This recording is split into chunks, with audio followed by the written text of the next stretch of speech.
Were there any insights you felt you got about the sort of inner workings of his mind from staying in his house? You do think you would have gotten more from that than having spoken with him? No. I just got different things. And, it just, I mean, I think the one thing I learned was that he was, I think he was like really, he was selfish and a hypocrite in this way. Oh, John, that's a bit obnoxious of you.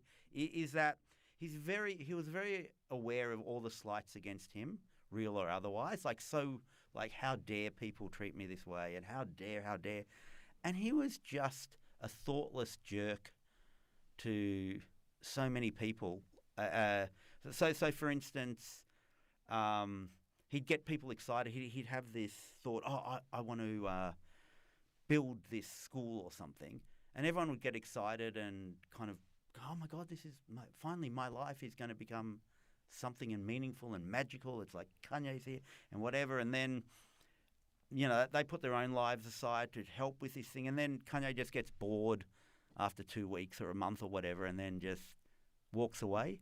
And doesn't finish it, right? Yeah, he doesn't finish it. And there's just all this, there's all these like wounded people left behind who are like the dude who lived in his car, who thought he was going to be Kanye's spiritual advisor and campaign manager, campaign manager for his presidential run, and then he just he gets bored and walks away, and he just leaves all these people just wounded and hurt, and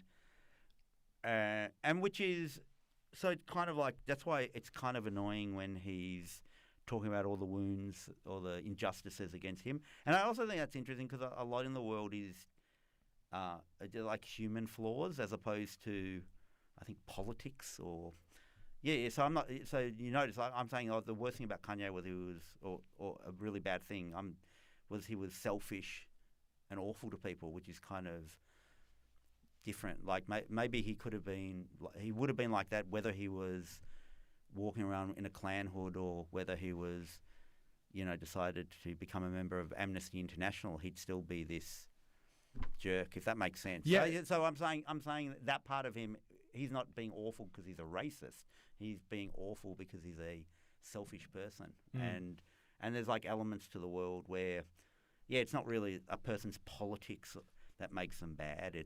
Or makes them do bad things. They're just selfish jerks.